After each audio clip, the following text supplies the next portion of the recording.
أشهد أن لا إله إلا الله أشهد أن محمدا رسول الله حي على الصلاة حي على الفلاح قد قامت الصلاة قد قامت الصلاة الله أكبر الله أكبر لا إله إلا الله.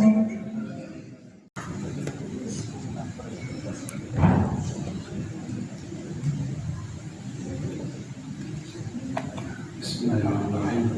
Assalamualaikum warahmatullahi wabarakatuh.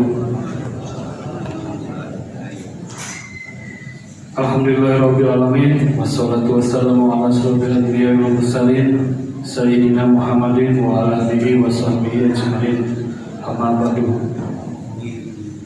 Jamaah salat tarawih rahimakumullah, alhamdulillah genap 14 hari kita berpuasa dan pada malam hari ini masuk ke malam ke-19 di bulan suci Ramadan. Semoga Allah Subhanahu wa taala menjadi puasa kita hari ini dan semoga menjadi wasilah diampunkan semua dosa-dosa kita yang telah lalu. Amin ya rabbal alamin. Insya Allah untuk sholat tarawih pada malam hari ini, imam sholat tarawih dan pembacaan kultum Bapak Nur Rahim Bilal dengan Bapak Joko Santoso. Panitia Amal Ramadan mengucapkan terima kasih kepada Bapak Ibu jemaah yang telah memberikan sedekah kue, makanan dan minuman untuk berbuka puasa bersama di Masjid Bagus Salam ini. Bapak Ibu jemaah yang telah memberikan sedekah sah bersama, semoga Allah Subhanahu wa taala membalaskan Bapak Ibu jemaah dengan kesehatan dan pahala yang berlipat. Amin ya rabbal alamin. Kami mengajak Bapak Ibu jemaah ikut serta dalam kegiatan tahajud dan sahur bersama.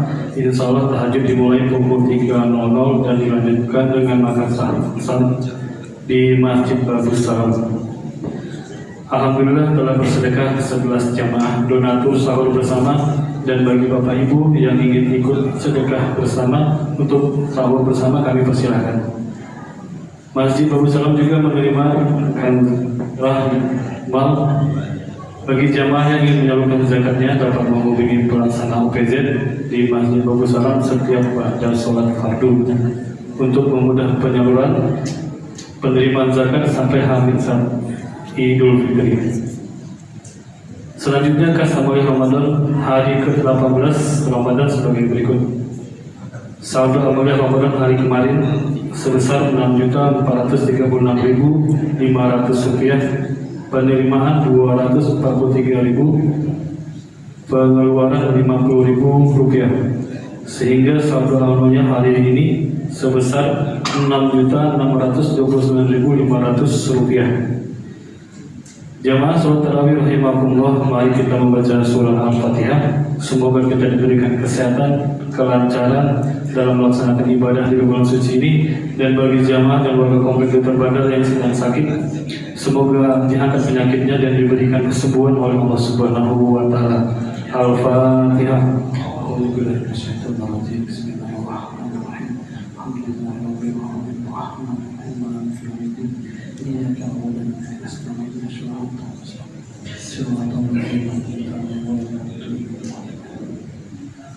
Akhir kata demikian yang dapat disampaikan, atas perhatian diucapkan terima kasih. Wabillahi taufiq wal hidayah. Wassalamualaikum warahmatullahi wabarakatuh. Kepada Bapak Nur Rahim dipersilakan.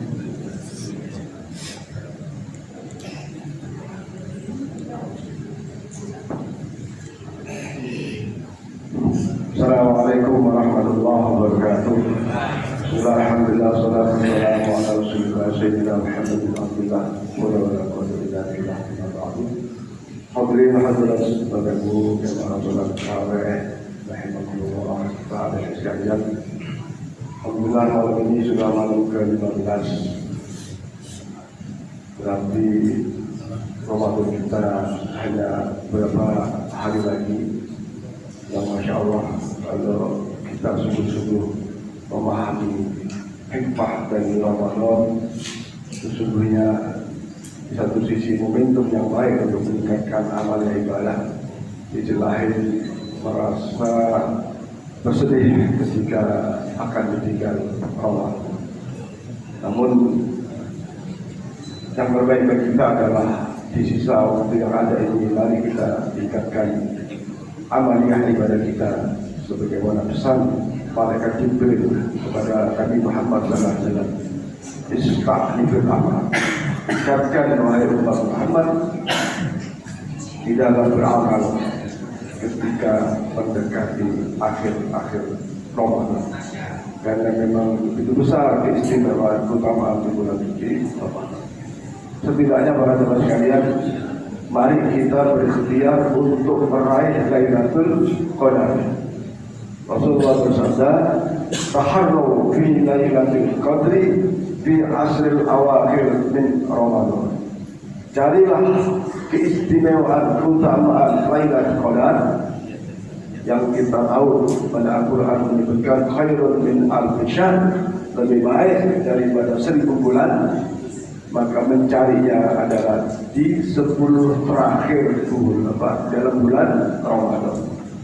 Bahkan diperinci lagi di dalam hadis disebutkan, carilah di malam-malam ganjil di akhir 10 itu. Luar biasa kesempatan ini Allah berikan kepada kita Muhammad SAW. Karena kita menyadari bahwa amal ibadah kita ini tidak seberapa dibandingkan dengan nikmat-nikmat yang Allah anugerahkan kepada kita. Mari kita bersungguh-sungguh memperoleh Lailatul Qadar dengan mengisi malam-malamnya itu amaliyah ibadah, sholat, zikir-zikir, baca Quran, termasuk di dalamnya adalah tahajud berjamaah, sehingga insya Allah kita memperoleh nilai Lailatul Qadar.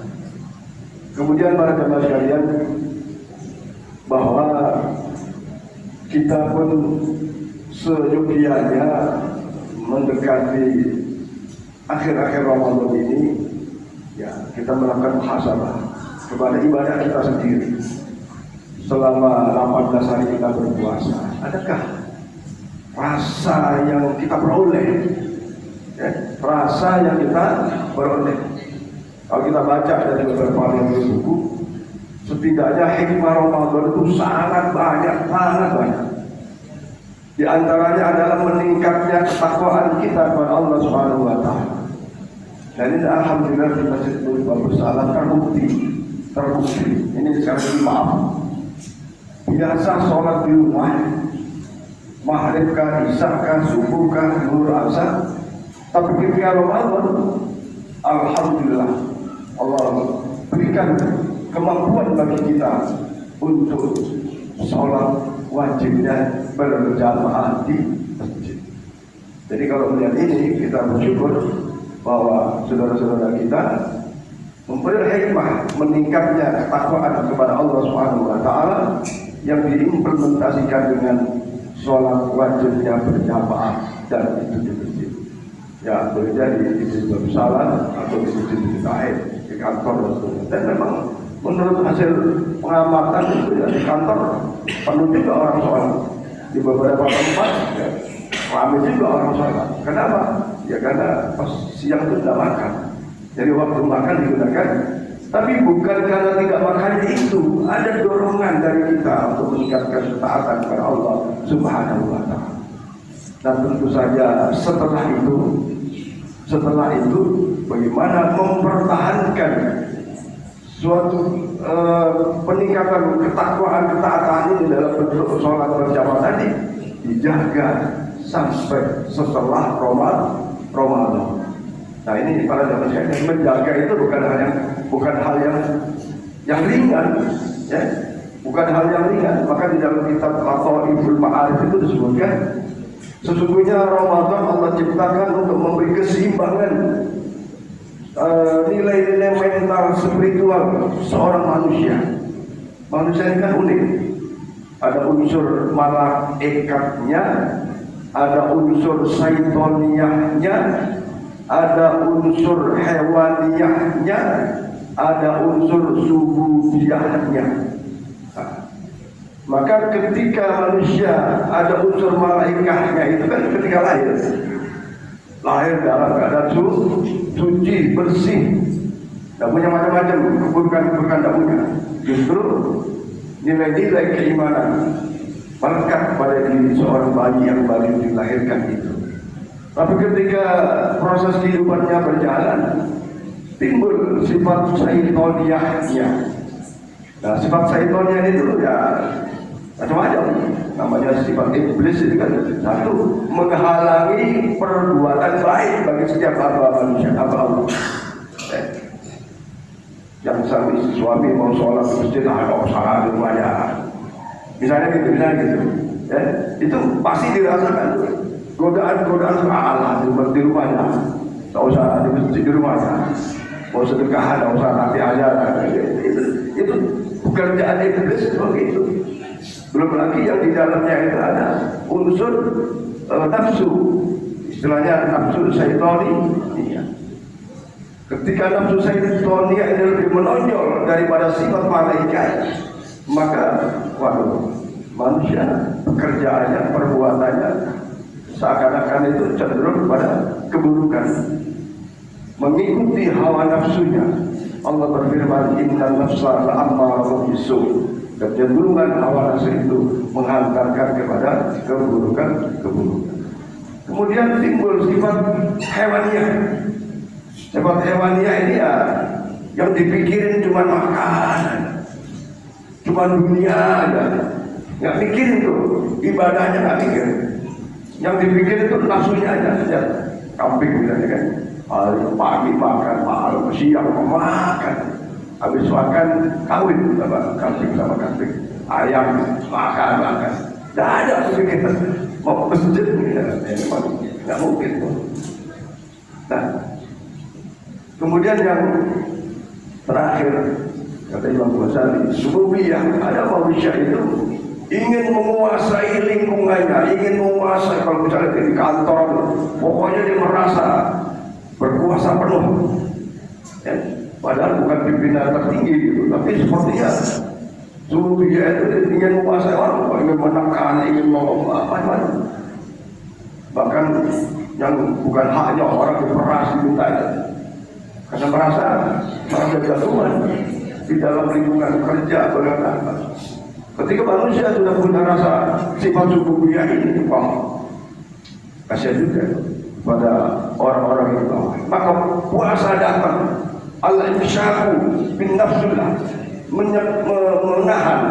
menahan yang buruk-buruk, ya, menahan yang buruk-buruk tadi, sehingga sesungguhnya dengan syariat puasa itu menyeimbangkan antara sifat malaikah, sifat kebaikan dengan sifat-sifat keburukan yang tiga tadi, baik itu syaitoniyah, hewaniyah dan sububiyah. Maka dengan datangnya Ramadan, ya alhamdulillah, banyak orang yang tadinya pekerjaannya nggak bagus jadi bagus. Biasa menghibah, nggak menghibah, kira-kira gitu ya, ditahan. Nah, mudah-mudahan kondisi setelah Ramadan ini kita mampu merasakan perubahan dalam diri setiap kita dengan Ramadan itu. Nah, yang nampak kan ketaatan tadi jelas nampak ya, sedekah pun terdorong, ya, memberikan bantuan, baik itu takjil maupun sahur maupun sedekah yang lain, ada dorongan. Nah, untuk menjadi pertanyaan besarnya adalah bagaimana setelah Ramadan ini kita mampu menjaga hikmah dari ibadah puasa yang bisa. Mudah-mudahan Allah Subhanahu wa taala menerima seluruh amaliyah Ramadan kita dan memberikan hikmah kepada kita, memberikan ganjaran pahala yang besar, memberikan ampunan yang besar kepada kita sekalian.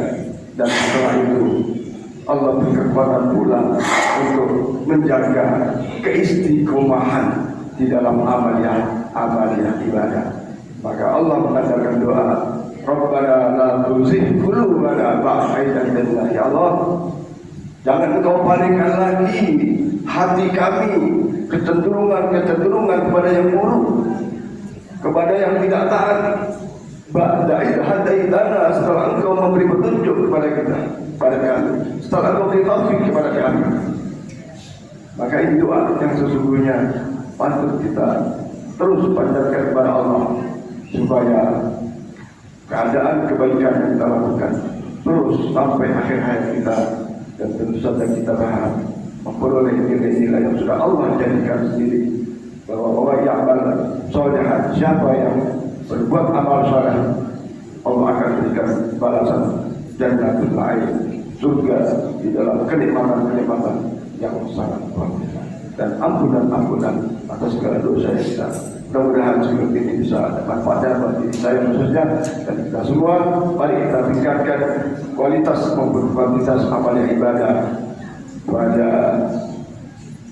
hari-hari berikut sampai berakhir Ramadan. Mudah-mudahan amal ibadah kita diterima oleh Allah Subhanahu wa taala. Amin ya rabbal alamin. Lebih kurang yang mohon maaf.